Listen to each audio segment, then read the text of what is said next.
slowly. Feel the sounds, ma and om, fading away from your breath, taking you into a state of profound peace and silence.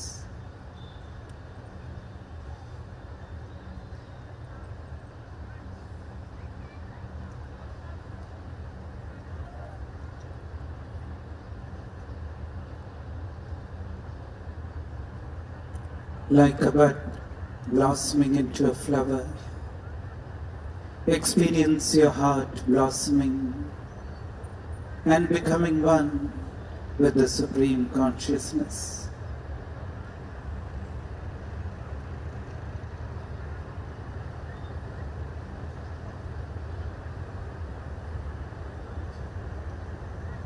Feel it getting filled with divine love. And experience this love overflowing from within towards the whole of creation.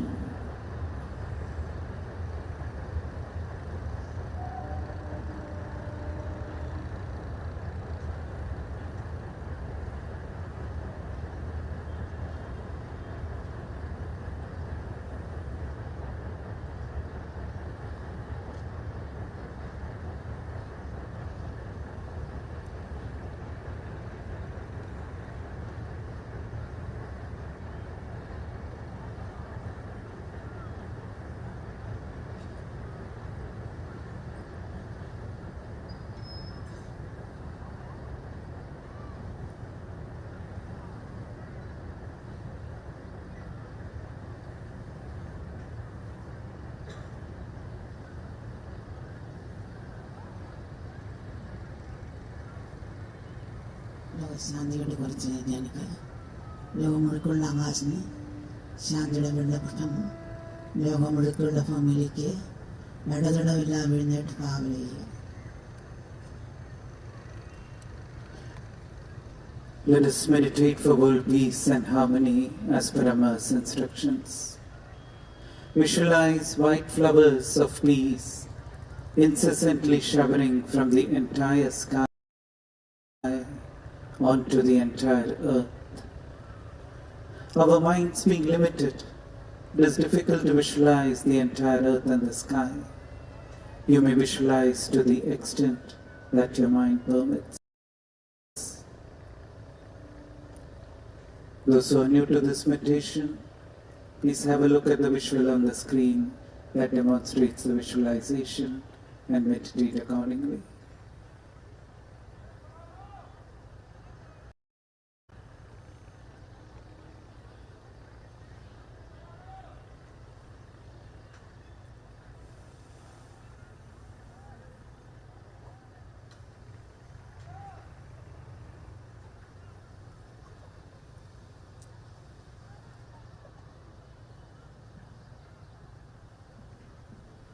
ശാന്തിയുടെ പുഷ്പം സമുദ്രത്തിൽ വീഴുന്നതായിട്ട് ഭാവന ചെയ്യുക. Now visualize the white flowers of peace falling into the oceans.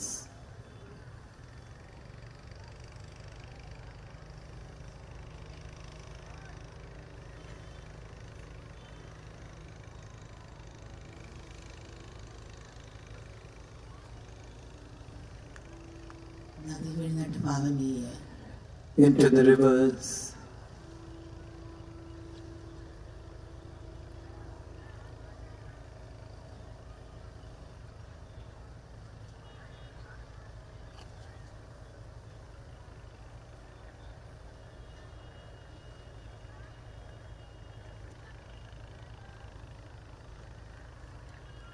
മല വീഴുന്നതായിട്ട് ഭാവന ചെയ്യുക. Visualize them falling on the mountains.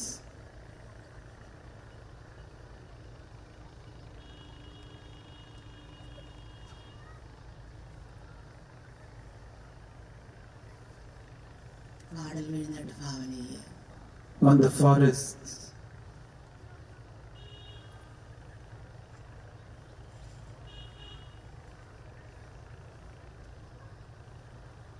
പക്ഷിമൃഗാതി വീഴുന്നതായിട്ട് ഭാവന ചെയ്യുക. On every bird and animal.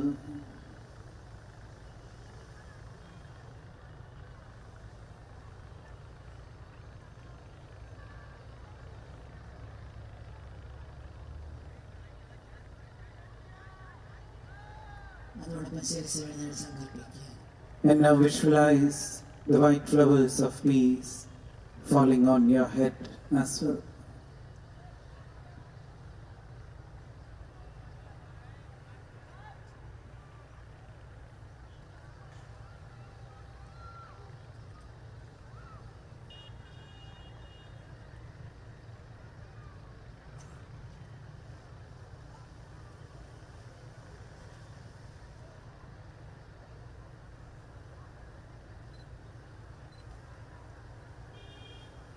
നമ്മുടെ ശരീരം അനേക സെല്ലുകൾ നിറഞ്ഞാണ്. ഇതാണ് കാൽസ്യം നഷ്ടം വന്നാൽ നമ്മുടെ അടക്കം ബാധിച്ചു പോകും.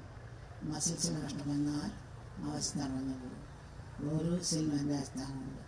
നമ്മുടെ പാകത്തോട് ശേഷിയുള്ള സെല്ലുകൾ വളർന്ന് പ്യൂരിഫൈ ചെയ്ത് ആനന്ദർത്ഥം ചെയ്യുന്ന പോലെ മനസ്സുകൊണ്ട് ഭാവം ചെയ്യുക. ഈ സെല്ല് ഇതിരൂപത്തിലും ഭാവത്തിലും മനസ്സുകൊണ്ട് ഭാവന വെച്ചാൽ നമ്മുടെ ബുദ്ധിരത്തിൻ്റെയോ കമ്പത്തിരത്തിൻ്റെയോ അഗ്നിയുടെ പ്രകാശം നൃത്തം ചെയ്യും.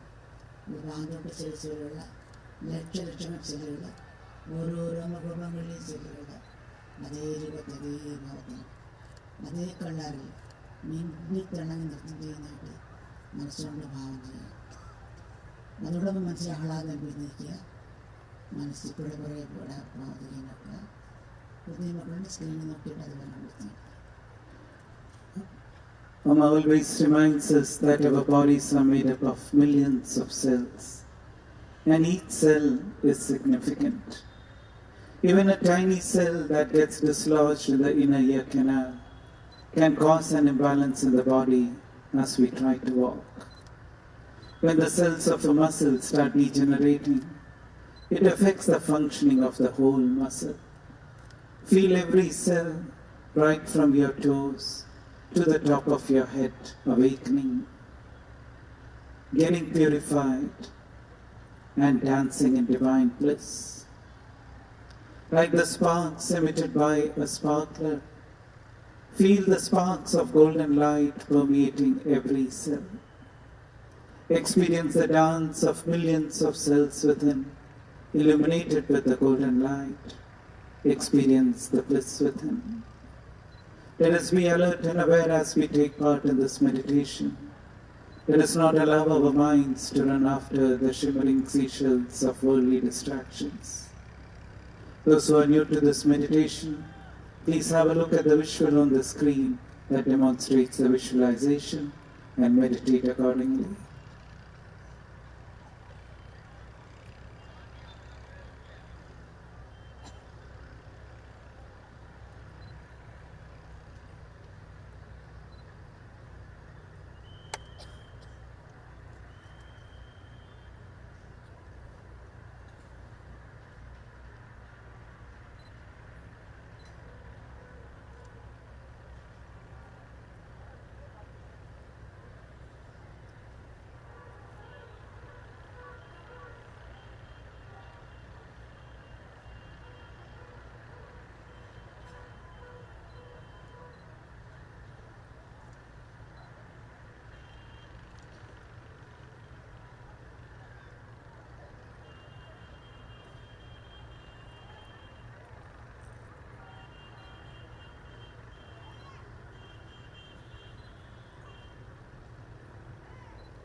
നെറ്റിലാണ് പറഞ്ഞെടുക്കുന്നു.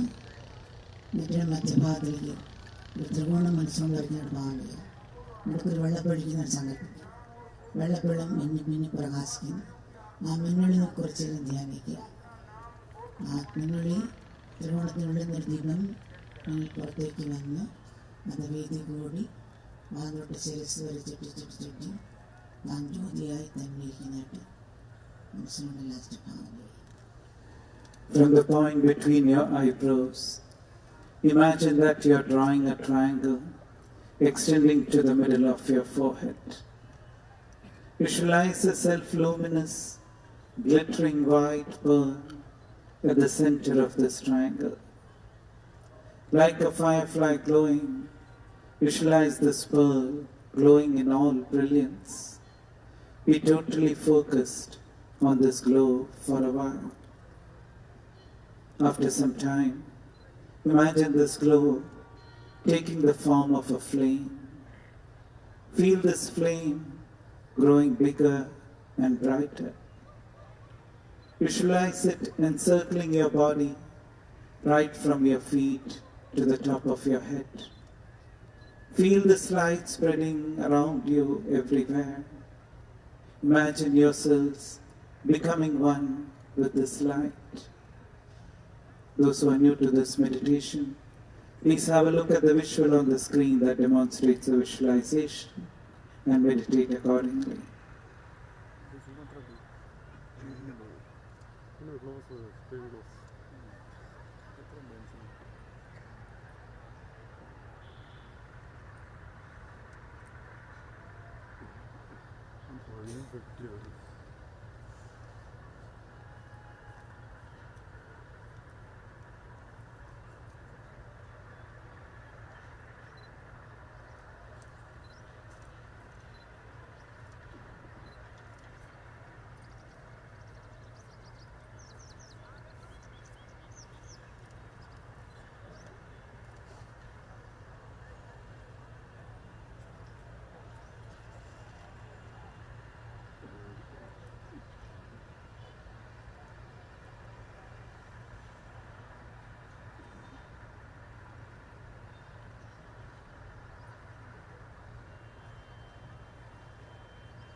ലോകത്തിലുള്ള എല്ലാ ജീവജാലങ്ങളും ശാന്തി സമാധാനമാണ് ചിന്തിച്ച് ലോകാസമസ്ത. Let us join Amma in the chanting of the mantra Om Loka Samasta Sukhino Bhavantu 9 times. The meaning of this mantra is may all beings in this creation be peaceful and happy. Om Loka Vashistha Sukhino Bhavantu. Yoga Vashistha Yoga Vashistha Yoga Vashistha Yoga Vashistha Yoga Vashistha Yoga Vashistha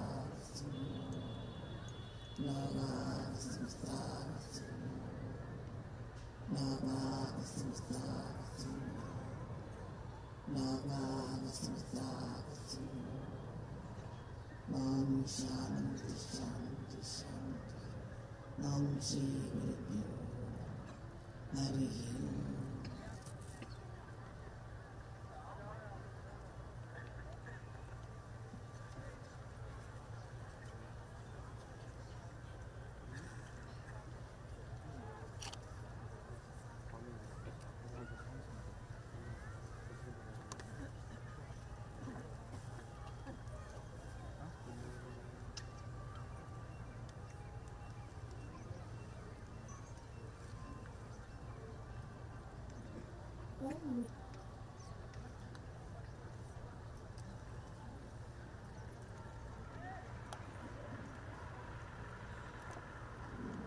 Om Riteshwaya Namaha.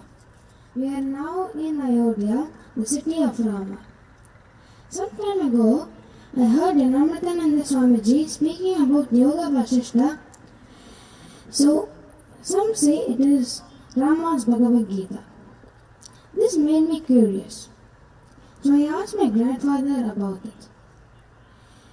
The Yoga Vashistha is a dialogue between Rishi Vashistha and Rama. Rishi Vashistha was Rama's preceptor. Apparently, this dialogue took place when Rama was about 15 years old. After a period of pilgrimage throughout India, which brought him in contact with the realities of the world, such as old age, illness, and death. Here is what I understood from a piece of Rishi Vashistha's teaching that my grandfather told me about. It is on how human beings function. We all have things we like and things we hate. This list of likes and dislikes is endless, and too often it is what drives us to act every day, rather than our Dharma. In fact, someone who loves nothing seems a little dull, while we often admire those who live their passion to the fullest. For many people, to truly live is to live with passion. The Yoga Vashistha says that this view is incomplete. Why? Because spending our time wanting or rejecting things creates constant agitation in our mind. We become dependent on what happens to us. We are happy when we get what we want and unhappy when things do not go as planned. We always feel like we are missing something. Also, our likes and dislikes prevents us from seeing reality as it is. We become subjective. For example, we might say that chocolate is really good for health just because we love it, or that someone is bad just because we do not like them. We usually operate in two stages. We identify an object. It's a dog. We give our opinion. I don't like dogs, they scare me. Yoga Vashistha advises us to remove the second stage. We just look at things. It's a dog and that's it. We don't judge. By doing this, we no longer feel separated from the world, but one, with everything around us. The Yoga Vashistha says that our desire and fears come from our vasanas and that we must learn to free ourselves from them. This is how Rama was accompanied by his preceptor Vashistha towards ultimate peace and true freedom. I will now like to relate this to the life of Rama. As the performances of sacred rituals were constantly disrupted by asuras who violated the sacred areas, the great sage Vishwamitra went to Ayodhya to meet King Dasharatha and ask him to entrust his son Rama and Lakshmana to him, as they were the only ones capable of defeating the asuras. Rama agreed to Vishwamitra's request without considering whether he liked or disliked the task, but only considering that it was his Dharma and he must fulfill it. Similarly, while preparations were being made for his coronation as king, Rama had to leave and retreat to the forest for 14 years. He accepted this without rebellion, without refusal, without resentment, because serving the Dharma, which requires him to be faithful to his father's promise, is what matters the most to him. Personal pressure or displeasure were irrelevant to him. I will now like to relate this to my own life. Like most children I know, I am very attracted to playing with my friends, and I find it difficult to get started on my homework. I love learning, I am really curious, to learn new things, but doing homework is another matter altogether. That being said, after several years of practice, I realized that if I ride the high wave to go and play, and the low wave to do my homework, it is very tiring, and I find myself in really difficult situations. It is much more peaceful if, as Amma says, I am in the present moment doing the right thing at the right time with the right focus. To conclude, Rama is a wonderful inspiration on the path of Dharma, and Dharma frees us from likes and dislikes. Let us end with a quote from Amma, from the Yoga Vashistha. The excellent company of sages is the wind that dispels darkness. It is the winter that fades away as a lake filled with lotus flower blossoms. Om Amriteshwaya Namaha.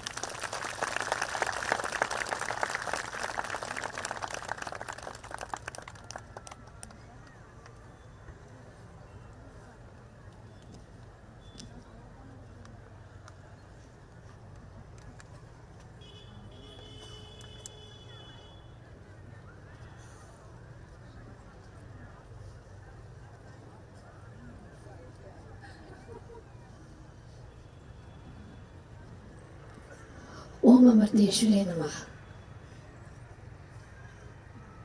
My humble prostrations at the divine lotus feet of our most beloved Amma, and salutations to one and all present here.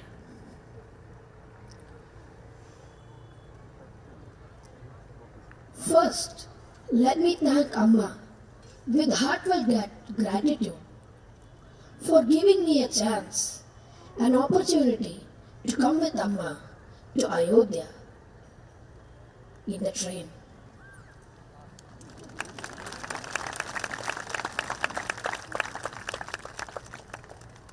Amma gave us so many good experiences in the train. Amma visited us. Amma cared for us. Amma checked everything. Thank you, Amma.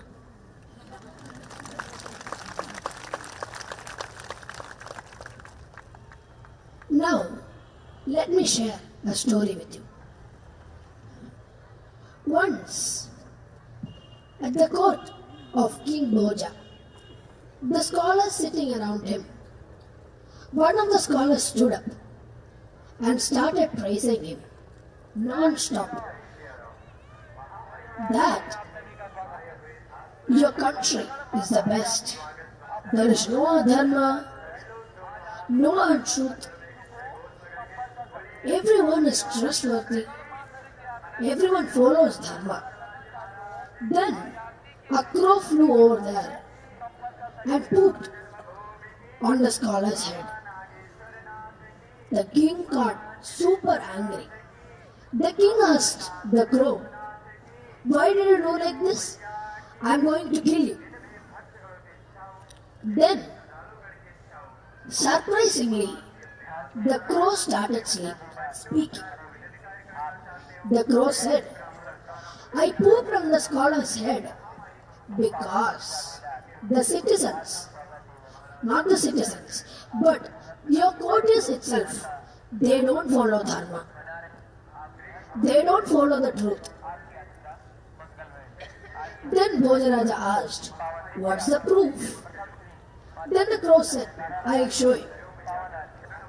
The king and some courtiers followed the crow. The crow flew into a big cave. There was a mountain of sand.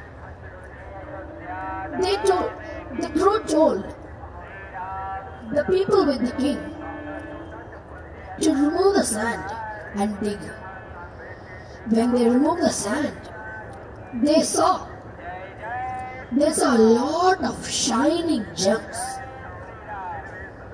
The king said, "Do you know what is this?" These gems were in Treta Yuga, at the time of Sri Rama. Let me share you the story of these gems. The crow continued, A rich man didn't have any children. He was really sad. Then he said in his mind that if he gets a child, he will offer these many gems to Sri Rama. At last, the rich man got a son. The man was very happy.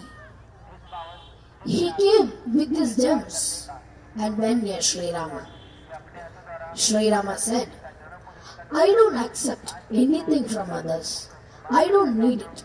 Whatever I need, I have. This is the same thing that happened in the earlier days of the ashram. We didn't ask others for anything. Amma says, a sannyasi or a sadhu gets whatever he needs, whatever he needs. At the correct time, in the correct place, God will give it to him. Let me come back to the story. Then Sri Rama said, maybe the citizens of the country, you try offering to them. But the citizens replied, I don't accept anything. We don't accept anything that does not belong to us. Then the rich man came to this cave and digged a hole, put all these gems and closed it. That's what the story was. Then the crow said, please tell the people who accompanied you to open their hands. The hands were folded. When they opened the hands, their hands were full of these gems. When the crow speaked, when the crow spoke, the courtiers, they tried their best to grab the gems as much as possible in their hands. Then Boja Raja understood that his kingdom was not the best. What do we understand from the story? The greed. We should learn. We should be able to discriminate from the need, want and greed. This was one of our homeworks in Amrita Swamiji's Gita class. To discriminate between these three and write what I need, what I want, and what I have as greed. Greed. When we have greed, we do so many adharma to get other stuff, other things, or the things that is not belonging to you. This greed, if it doesn't get fulfilled, it leads to anger, hatred, and many emotions within you. This is the same Bhagavan says in the Bhagavad Gita, in the second chapter, 62nd and 63rd verse. We all know the sloka. Dhyayato vishayan pumsaha sangaste shubhajayate sangat sanjayate kamaha kamat krodho bijayate krodhat bhavati sammoha sammohat smriti vibhramaha smriti bhramshat buddhinasho buddhinashat pranashyati. The person will surely perish. Amma says, we cannot live without desires. But our desires should be for the good of others, like Amma's. Amma wanted to serve others. Amma wanted to give a loving hand.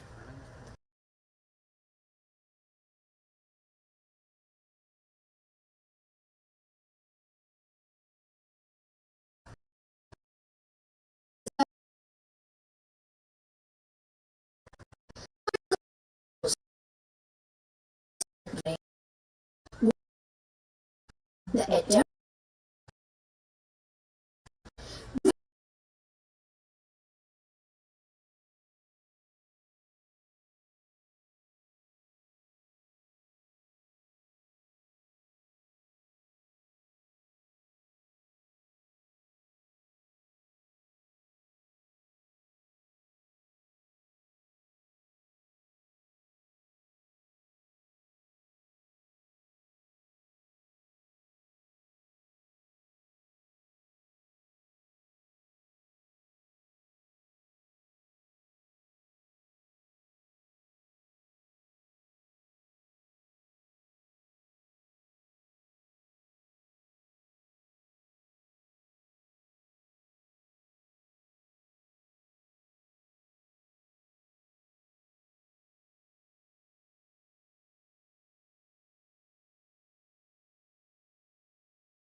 എന്നതുപോലെ കാലഹീന പരിഗ്രസ്തമാം ലോകവും ആലോല ചേതസ ഭോഗങ്ങൾ തേടുന്നു. We are like the frog sitting underneath the trunk of a snake, ready to be swallowed by the snake, but still trying to catch the mosquito flying over there. We are like that. Amma said that in Ramayana, even when Ravana was about to come to death, he was never ready to give up his ego. He says, "Oh Rama, I am better than you. I am bigger than you." Let me share one of my experience that joins with the point of greed. Usually when bhajan ends, after playing tabla, I get very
Amrita Namaha. My pranams at the lotus feet of our most beloved Amma. My salutations to all present here.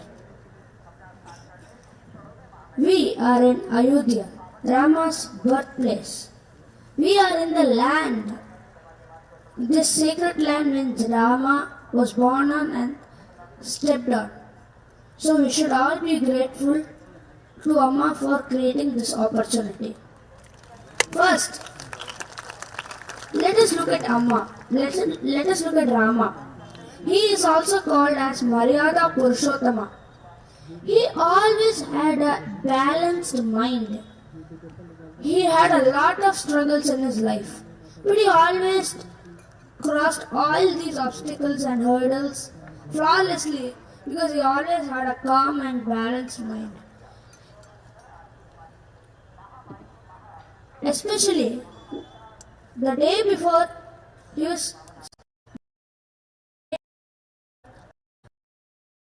he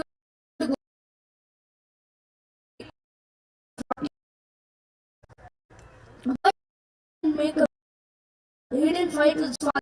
I am king and I will. He accepted it because he all.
So Bhagavan says, Arjuna, do your dharma. Whatever may comes, dharma is first. Then only other things comes.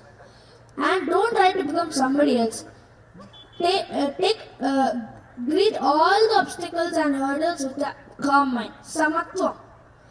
Ups and downs. Like Amma says, when happiness comes, something good comes, we jump and go beyond the sky. But when something bad happens, we go beyond the Patala Loka itself. So, but now we should be calm in a balanced position. Rama, even though he had a calm mind, he always loved all his people. And whatever came, he faced it with a balanced mind. Amma also had many obstacles and hurdles to cross. But Amma always crossed them with a smile. And that is the most important thing.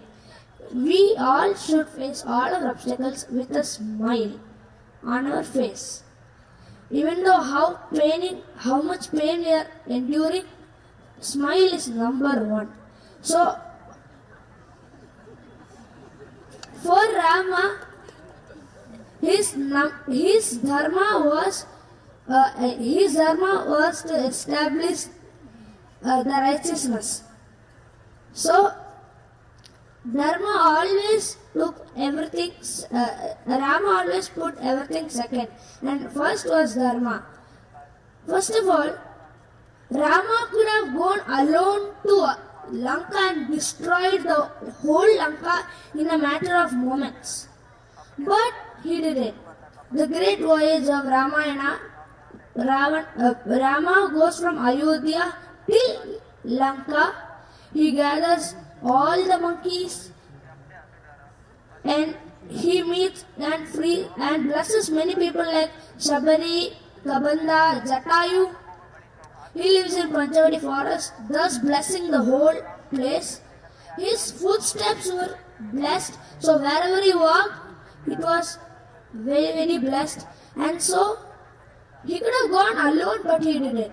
He led people like from small people like squirrels until strong, big people like Hanuman contribute to establishing Dharma and destroying adharma.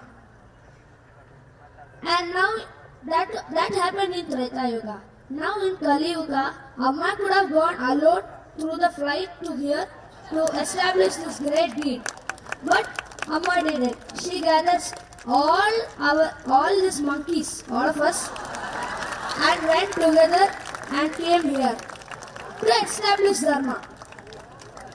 So we can say that Rama is guiding us to prepare. He was our yesterday and is guiding us for our future. So we can say that Amma is our present.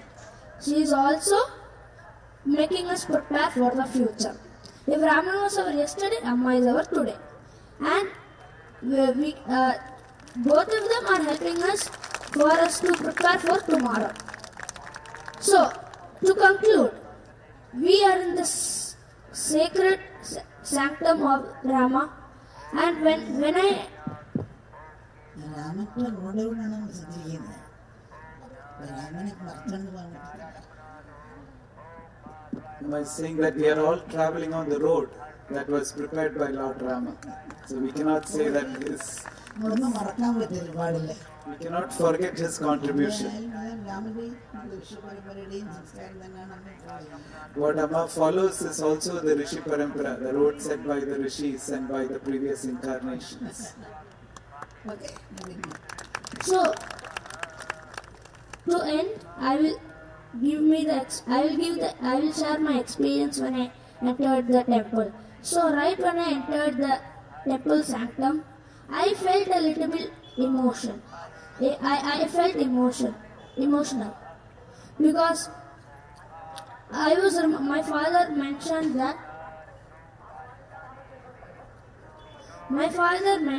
that many people sacrificed their life to build this great temple. And when I entered the temple, I was very emotional.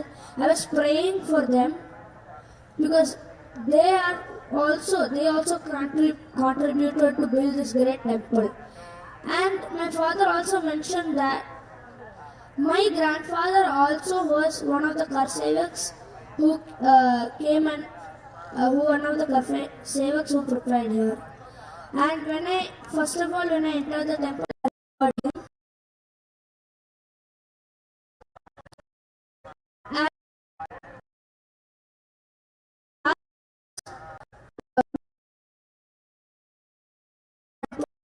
wanted to come see the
Actually, I was not going to come to Ayodhya, and by Amma's grace, I was able to come.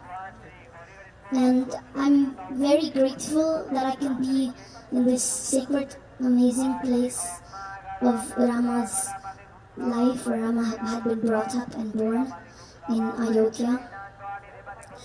Since I was since I was a very little child, I was obsessed with the Ramayana. Actually, before Gita, before Krishna, before any other scripture, it was the Ramayana. That was the first of the great scriptures that I heard of. And I was just 2 years old when I got to know about the Ramayana, and I was completely obsessed. I could not take my hands off the Ramayana book. Of course, it was a, children Ramayana, but I would ask my mother to read it for me every single day, every single night. I would be so obsessed with it that when we went to New York or US or anywhere else that was not in the ashram, since it was a library book, the Ramayana was a library book, and I was obsessed with exactly that particular book, we couldn't bring it with us. So my mother would photograph, my mother would take pictures of every single page of the book, so she could read me the book and I could watch the pictures when we didn't have the book. I still have the pictures on my phone, and my mom still has them on her phone. So basically the Ramayana, it was amazing, and Amma would call me Suparnaka. She'd be like, Suparnaka.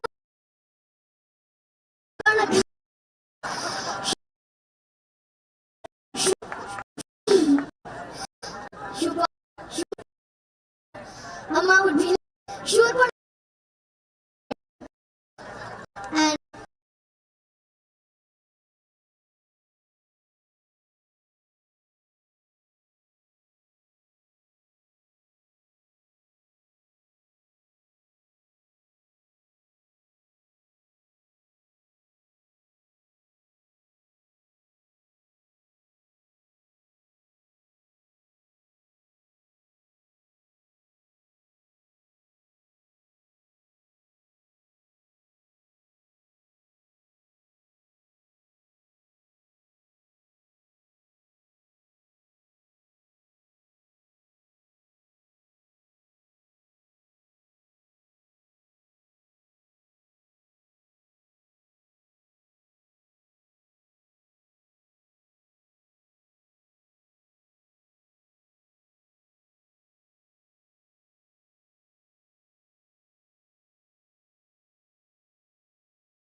Jambavan, the royal person who was the royal one who was the royal medician, yeah, medic, doctor, the royal doctor, yeah, no, he's a doctor, medic.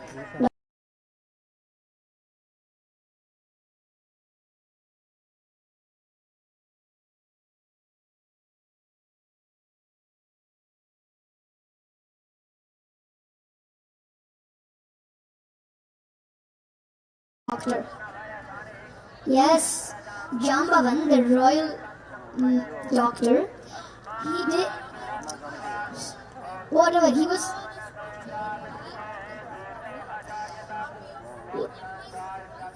Yeah, but he knows about.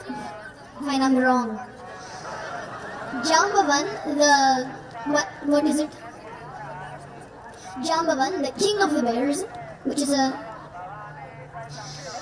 who was the advisor, like Unni here is saying, was the advisor of what? Of Sugriva, came running and found Lakshmana in a really bad condition. he said to Lord Rama, Lakshmana is not in a good shape. He needs to wake up immediately. Rama was very worried and asked, what can we do to wake up my dearest brother? Lakshmana, lying unconscious and injured near Rambavan. Well, Jambavan said, there is only one way. I have heard that in the mountain,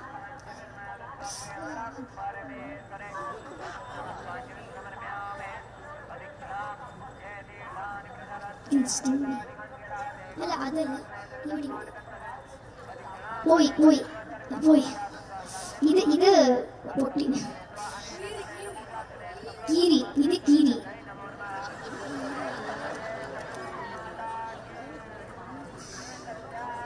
Jambavan said, there is only one way. I have heard that in the mountain there is a herb named Sanjeevani, and it is very Sanjeevani, and it is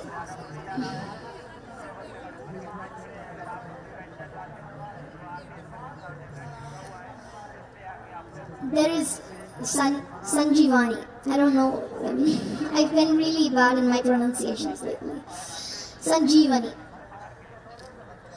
But it's it takes a very long time to get to where the herb lies in the mountains. And we'll not reach there in time. When we reach there, Lakshmana, it would be too late.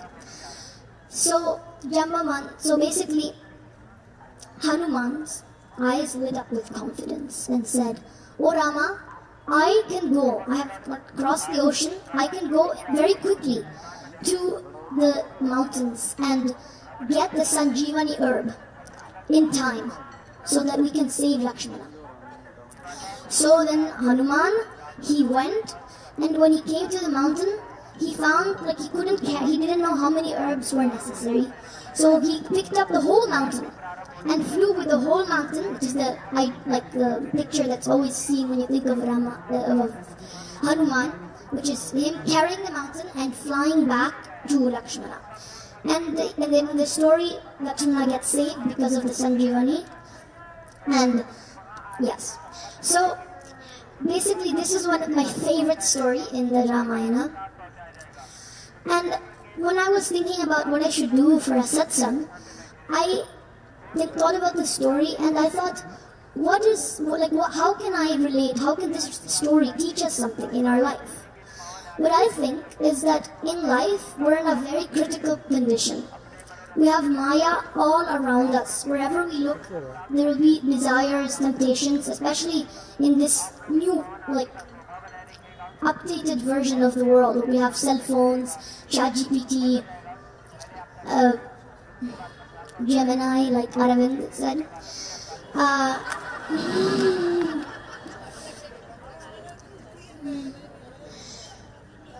Gemini is a version of ChatGPT, of AI.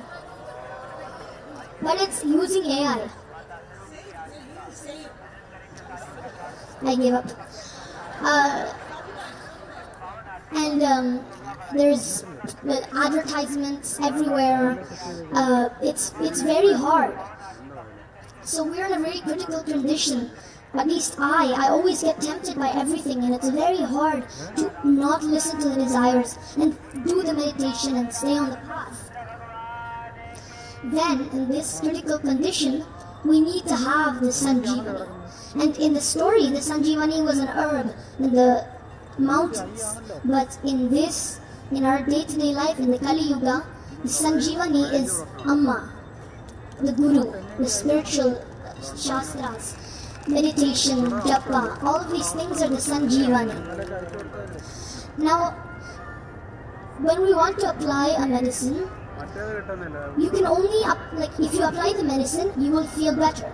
But you can't apply the medicine if you're moving and pushing away the doctors trying to apply the medicine, or not allowing them to put the medicine. You have to cooperate and let the doctors give you the medicine. But then likewise, in our day-to-day life, if we want to get the medicine of the Sanjeevani, which is Amma and meditation, we have to cooperate. We have to open up ourselves and be ready to do the meditation, do the japa, so that Amma can give us the Sanjeevani medicine. Amma is constantly with the open door trying to tell us, I'm here, I can give you the Sanjeevani and you'll be saved from this illness of Maya. But at least it's very hard for me to cooperate and let Amma give me the medicine because there's so many distractions in the world. To conclude, just like when you're a kid, you have a doll and you love the doll and you play with it a lot. But when you grow up, you kind of like forget about the doll. When I was smaller, I had the Ramayana really close to me, but as I'm growing up, I kind of like forgot about it. Not forgot, but like I didn't think about it, and it kind of left my consciousness. And now I really hope that with this trip of Ayodhya, it can be like it's starting a new chapter where I can start learning more about the Ramayana. I know how to pronounce names and stuff like that, and really like learn the lessons from the Ramayana so that we can all reach the path.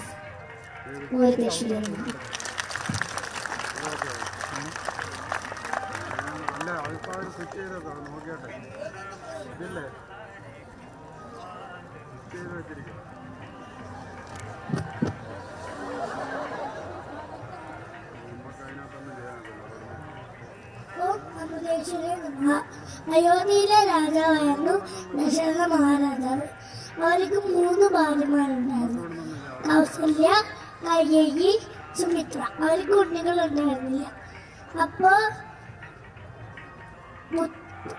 Dasharatha മഹാരാജാവ് മുത്തഗ്രാമശ്രീ യാഗം നടത്തി. അപ്പൊ അതിന്ന് പായസം പൊന്തി വന്നു. അത് കൗസല്യക്ക് കൊടുത്തു, ശ്രീരാമനെ പ്രസവിച്ചു. കൈകേയിക്ക് കൊടുത്തു, ഭരതനെ പ്രസവിച്ചു. അപ്പോ സുമിത്രയ്ക്കോ 2 മക്കൾ കിട്ടി. അപ്പൊ 2 കുട്ടികളുണ്ടായി, ലക്ഷ്മണനും ശത്രുഘ്നനും.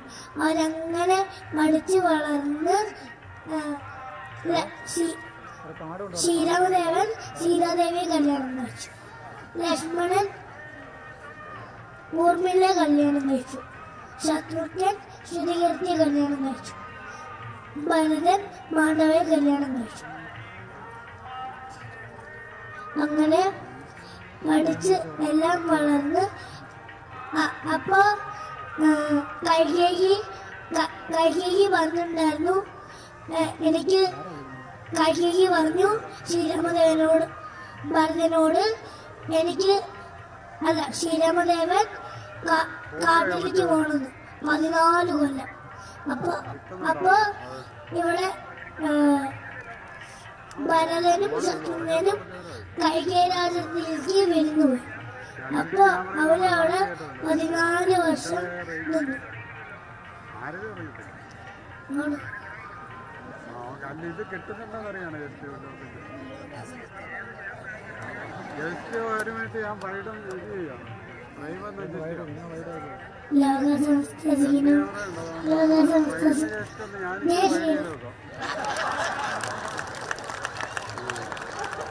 എന്റെ ഫ്രൈവ് വൈഡാണ്. ഓക്കെ, അല്ലാതെ ഞാൻ പറയാം. അപ്പം ഞാനിച്ചിരി വൈഡ് വെച്ചിട്ടുണ്ട്.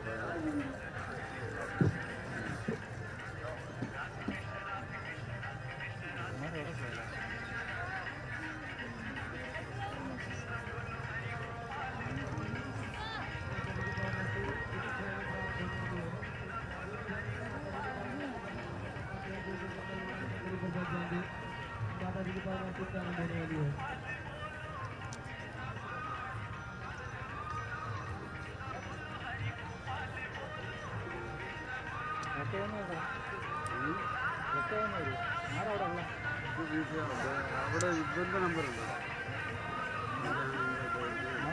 ടെക്നിക്കൽ ആരെങ്കിലും ഉണ്ടോ?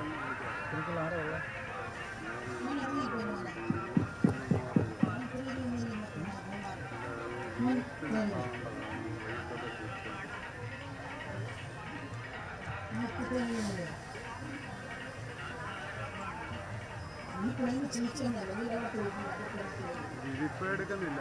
ആരും എടുക്കുന്നില്ല.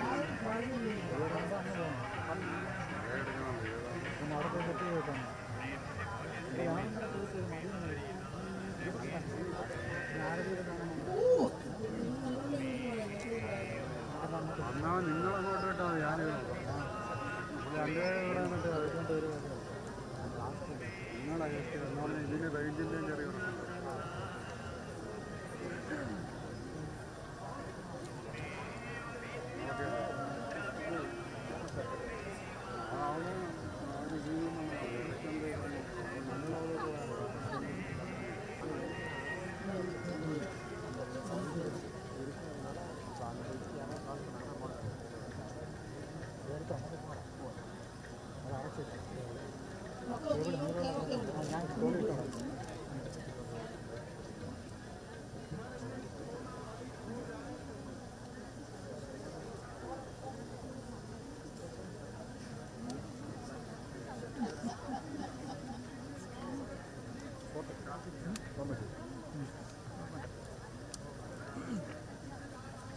എത്രയും ഇത് നാട്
Amrita